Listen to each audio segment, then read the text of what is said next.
Hey folks, Matt from artoftheimage.com. Got a great user question here from Aaron Jackson. Aaron writes in, he says, about 6 months ago, I purchased my Nikon D3200. I'm starting to use it to make videos for my YouTube channel, and I'm wondering if you can recommend some ideal lenses for using with my D3200 for videography. Most of my videos will be interviews, but I will eventually progress to things such as crowd shots at conventions. Thanks, Aaron Jackson. Well, Aaron, just quite an option for you, a lot of options for you here. I mean, you could even get adapters. So I think for this answer, I'm going to stick to the Nikon arsenal.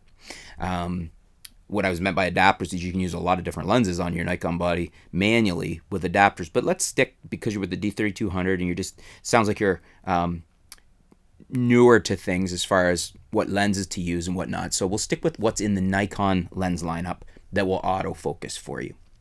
One of the first things I would own if I was you is the Nikon 50mm f1.8G. It will autofocus on your 3200.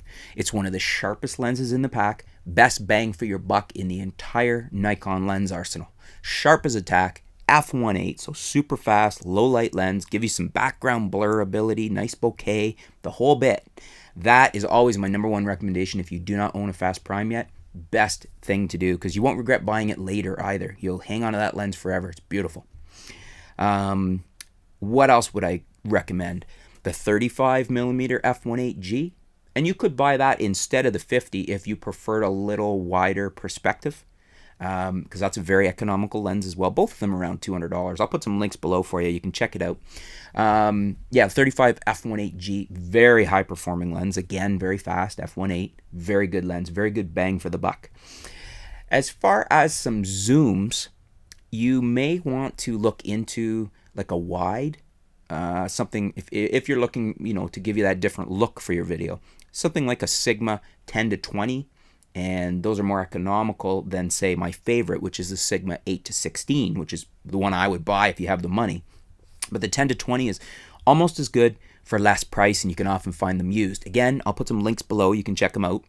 The other thing I would look at, one of my favorite lenses for APS-C bodies like yours, that's a crop sensor body. So for any of the, the D50, 500, 5300, your 3200, the D3300, the D7000, 71, 72, all these crop sensor DX Nikon bodies, is the Sigma 17 to 50 f2.8. Actually, you can get them new for, I think, around 400. You can get them used if you look around for 250 or so. Fantastic lens, image stabilized, sharp as a tack. I think it's a better offering than both Canon and Nikon's offering in the same range. Certainly a lot less money, but I think it's a better lens. So I totally recommend that. Value for the money, you can't beat it. And in fact, if you're just getting one lens to use, that's probably your best bet, because it gives you 17 on the wide at f2.8 constant aperture and 50 on the long. And that's often fast enough. If you need something faster, then add a prime, one of the 50mm f1.8G or the 35 f1.8G. So those are the three. Actually, that's a 4. So the two primes we had there, the 35 f1.8G, the 50 f1.8G, the Sigma, one of the two wides, the 10 to 20, or the 8 to 16, which is my favorite wide. And then I would look at, if you're just going to get one lens overall and you want the most versatile lens, then I would go with the Sigma 17 to 50 f2.8 OS. That's a great deal. Again, I'll put some links below for you. What do you guys think? Do you agree with my recommendations? Is there something you would add? Do you disagree? Leave some comments below. Let's discuss it. Let's help out Aaron on lenses for his Nikon D3200 to use for videos on his YouTube channel. Thanks for your question, Aaron. Thanks for tuning in. We'll be back soon here at artoftheimage.com. Thanks.